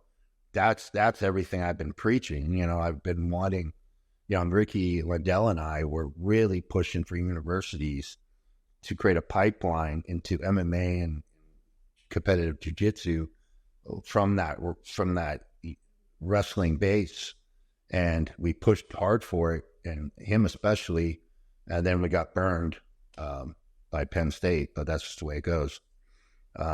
They did business and found a better financial deal. That's pretty much it. So that's just the way it goes. If you don't have the capital, it's hard to make things happen. It's always, you need investors, but I'd love to see it grow. And the sport is growing. If you look at some of the attendance of Abu Dhabi and all these other things, people travel. We just had the Pan Ams here. We have people from all over the fucking world coming to compete in the Pan Ams in Dallas. That shows a whole lot of dedication from people from Norway, and all these places coming down just to test themselves in a tournament. Well, it just needs to be cleaned up. It has to have easy, understandable rules, and it's got to be fast action and fun. And I think a lot of people want some of the pro wrestling entertainment without the fake and predetermined matches. And, you know, MMA is very, you know, very damaging. You can't have fighters fight constantly because they fall apart. I mean, 4 times a year is a lot for a fighter. But if you had, you know, something like open hand slaps in a certain way, these guys could compete every month and they can start making a living and without getting too fucked up. And the sport could become something, you know, kind of TV is dead, but something that you could watch on Netflix every week, you know, something like that. And I'd love to see somebody with the business mind come behind it and get the capital to start a professional league and see what we can do with it, you know, because I do think the sport has the people now. We have so many great people of all different backgrounds. I think, you know, especially with big personalities, and you're starting to see a trickle. You know, ONE FC is starting to add grappling matches and things, but you might need to change the rules. You know, you'll hear catch wrestlers say add pins, and you'll get more wrestlers. You know, and you know I'm not for pins. But I'm for riding time. You know, I always hated when, you know, you got guys that are competing and then, oh, it's 0-0. We gave this guy advantage because he pretended to go for a guillotine. You know, it's like, what? It's not measurable. You know, it has to be something measurable. You know, like, okay, yeah, you guys are equal, but this guy got 2 minutes of riding time on you, so we're gonna give it to him. It's like, okay, all else equal, he was the dominant fighter. Okay, you know, it's measurable, you know. So, like I'm saying, I have a lot of ideas, but if someone's really serious about it, I can tell you what I think. But I'm sure there's a lot of good minds figuring out how to do it. But I imagine if guys can make a living just grappling, where the sport would go. It would be fucking rad. I'd be so happy for them. Yeah, it really would. I'd be jealous, but I'd be happy for them. Well, man, we'll see. I mean, right now we're in exciting times. I say it all the time on the show. It's exciting times we're in right now where people are getting these big opportunities for grappling events, and hopefully that'll continue. And I'd love to see something like what you're describing. We're on a monthly basis. Yeah.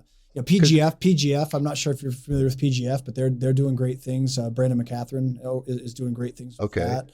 But it would be cool to see some kind of league that is consistent and constant, where it offers lots of opportunity. Right. Yeah. And we're seeing little glimmers of it. Like, oh, you know, the guys were doing the quintets, and there's a lot of good ideas out there.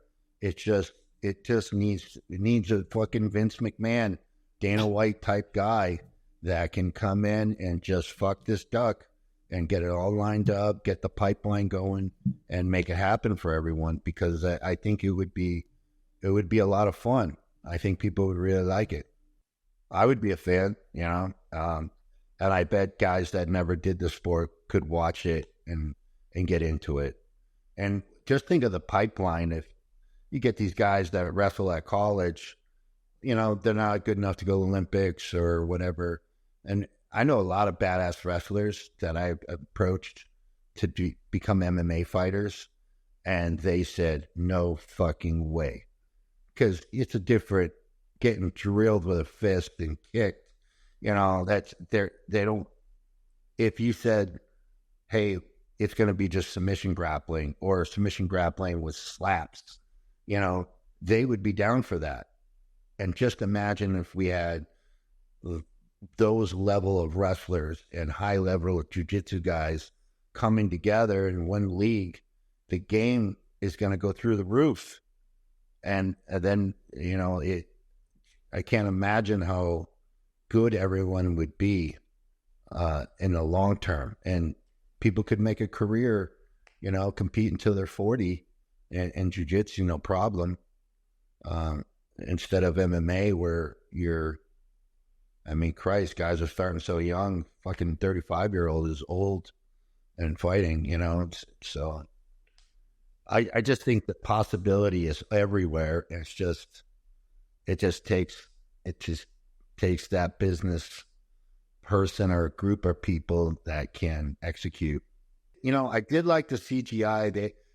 I know you might not remember this, but Frank Shamrock I think he did it one event or maybe he did two, called Shoot. Yes. Do you remember? Yes, I do. Ramp. And when they took that, I said, man, Frank did that. And it was a good idea because it was either create the ramp or penalize guys with points for getting pushed out. Like in freestyle, if you get pushed out, you allow yourself to get pushed out, it's 1 point, and because that's what we see. If guys get caught, they'll try to spit out of bounds to get the resetted position, and it kind of negates some of that. And there's no ropes or anything to get tangled or fence, obstruct view. I really liked what they did with that. Same with my buddy that does was it karate combat? Karate combat, yeah. Yeah. He does a nice job. Yeah. Yeah, he does. He's an old student of mine, but he's doing a wonderful job with that. And I know guys that compete in it and they like it. They say he's pretty fair. So it's good. I love seeing more and more of this combat arts. Likewise. Yeah, same here, man. It is really exciting times because it seems like all the time there's new events showing up and like you said, the talent pool is very deep right now. It's a very exciting time to be watching. So, well, Neil, that was my final question for the Pummel, man. So congratulations, you win. You got your double underhooks for the fifth time. I snuck by that one. I started off rough. I was like, shit, I didn't know. I never really thought about fighting what size animal I could fight. So, man, before we go, Neil, I wanted to pick your brain about the K-guard a little bit. This is a position that's been really gaining a lot of popularity in the grappling scene. It's a really dynamic and effective position for leg entries and sweeps and back takes. When did you first start using K-guard? I developed K back in maybe 2006. And what it was is it was basically a highest stand form of guard, because highest stand guys it was a leg lock based gym. And, the attitude was, hey, if you're on your back, guys on top of you, and you can't control the upper body, attack the lower body, just sitting there. And Caro, he was fighting in the UFC at the time, and he had a nice little blend. Instead of just going for leg locks, he would set the leg lock up, and then when you protect your leg, he would climb high for triangles. And they would be these they're not standard triangles, little off-angled triangles and arm bars and different locks. And he actually caught St. Pierre with it. He just couldn't put him away with it. And I thought, man, that's kind of cool. And, Carl had big, he was my friend, but he was also coaching me a lot in the beginning. And I started doing what he did, and I still hadn't thought much about it or what I was going to do with it, because it wasn't like a system. I just have a way I systemize things nicely, I guess. And I watched Dave Loiseau versus, what's his name that died? Evan Tanner? Tanner. Yeah. And Tanner's beating Dave pretty much the first couple rounds, just out wrestling him, the grappling and wrestling him. And Dave had this trick where he'd give up his back, so you take the back, and then he would put you on your back and spin into your guard. And he did that, and he threw these couple elbows from hell that ended the fight right away. But he was using his legs, his whole body. And defense like this wasn't going to stop shit. And when I saw that, I said, well, fuck, I can't wrestle yet. I'll die if that happens to me. And, we always want to tie guys up, it's like, oh, if I can get an overhook or an underhook or rubber guard or Williams guard or whatever you want to do. those are trapping systems. You trap them, and you keep yourself from getting hurt, and then you set up angles and stuff and try to finish.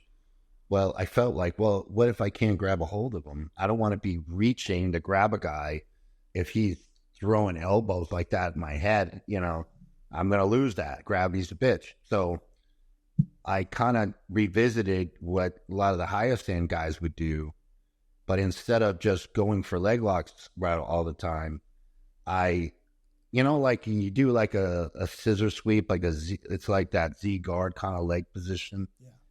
And that works okay when somebody's driving horizontal, but when they're coming down at a vertical angle, it doesn't work so well necessarily.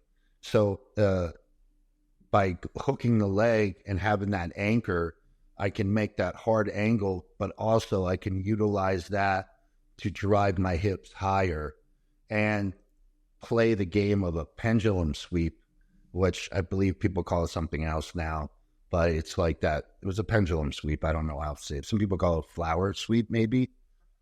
But that was a big game back in the day when I first learned.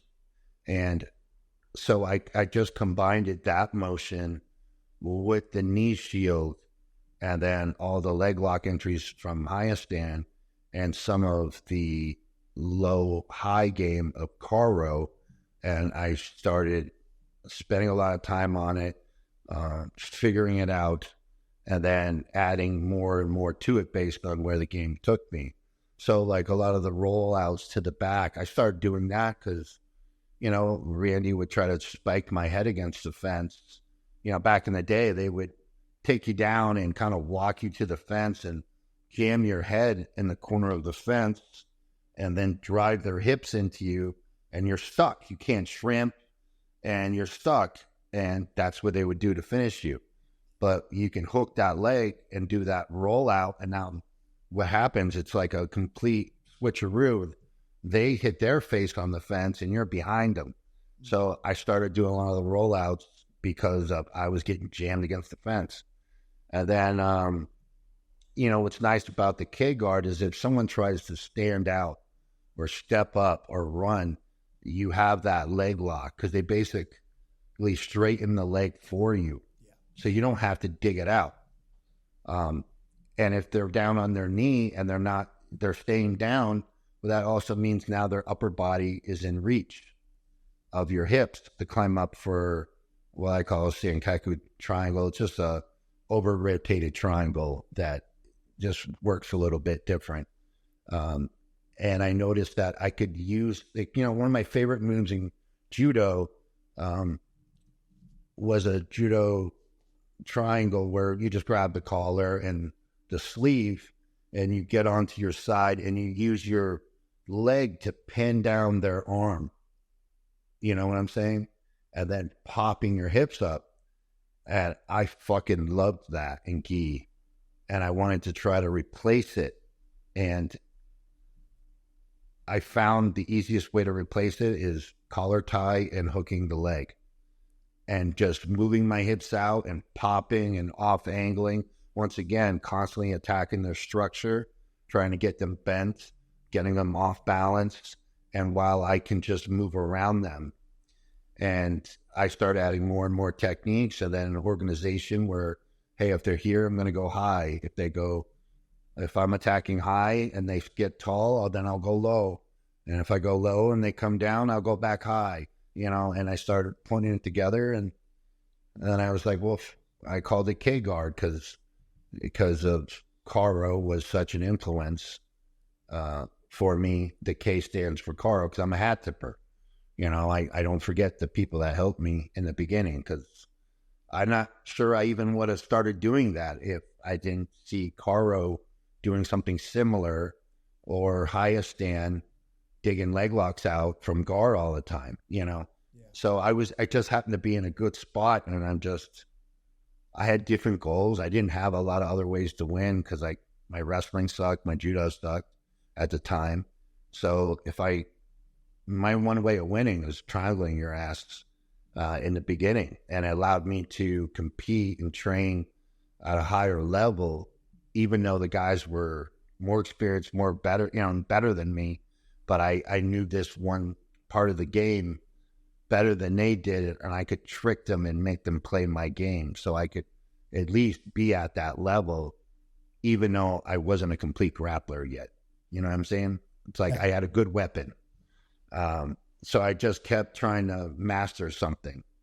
And K-guard is still one of my favorite things to work, especially in MMA, because you can really fuck with a guy. And K, you can push him away, and you can back fist him on the side of their head and do some damage and hurt them. And then when they try to reach you, you can grab the near wrist relatively easy. So they have to punch across their body.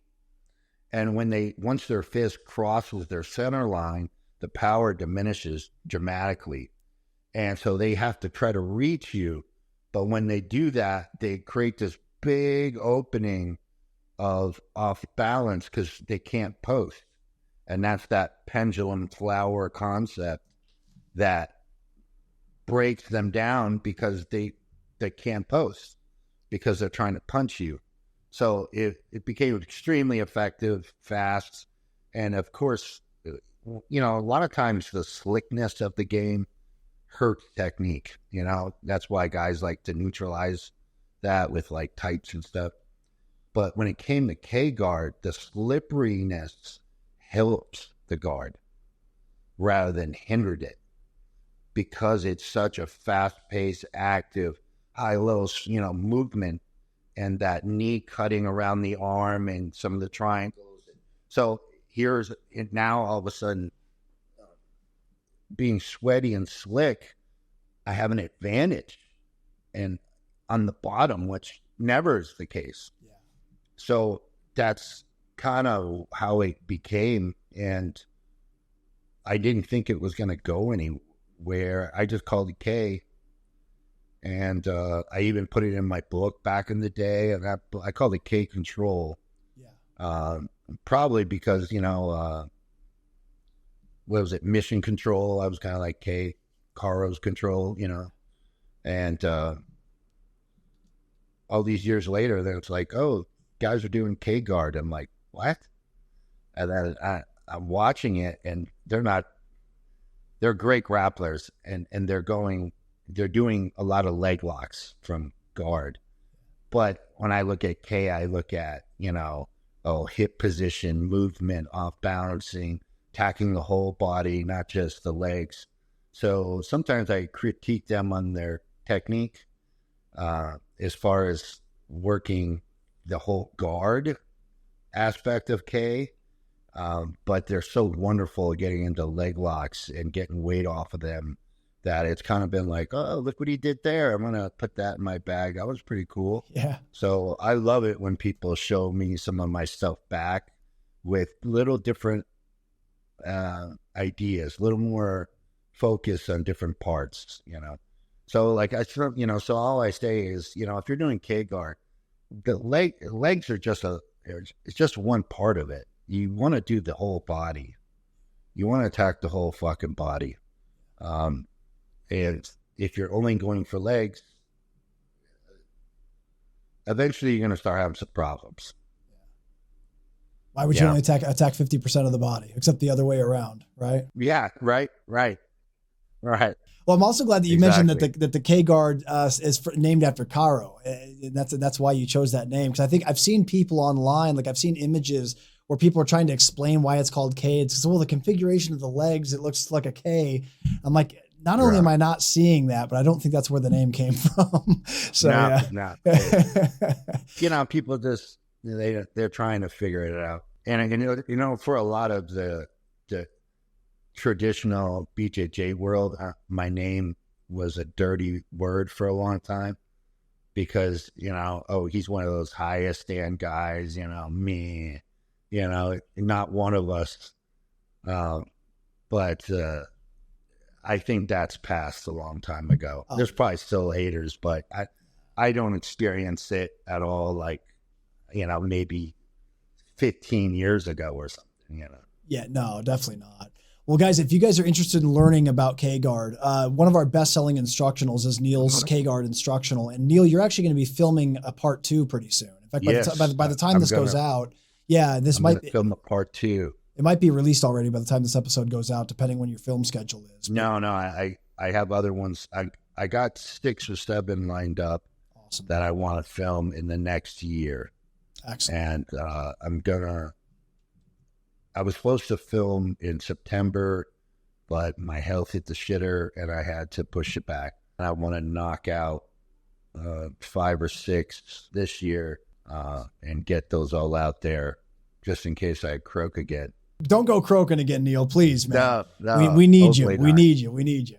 For anyone out there that wants to check that out, guys, go to bjjfanatics.com. He's got over 20 instructionals with us already. The K-Guard is the one we're talking about in depth today, and part 2 is coming soon. So start watching K-Guard 1, so that way you can add all the new stuff in K-Guard 2 to your game.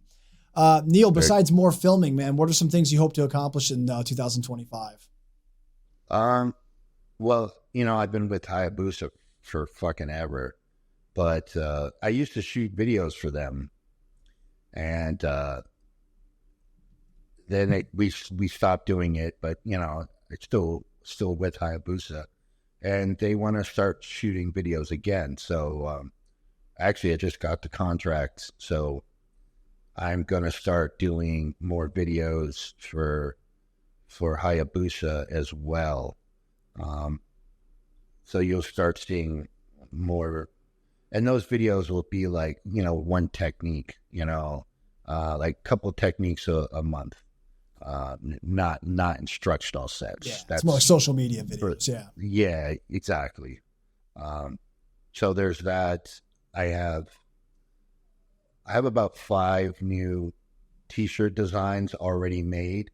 I just have to pick the shirts out I want.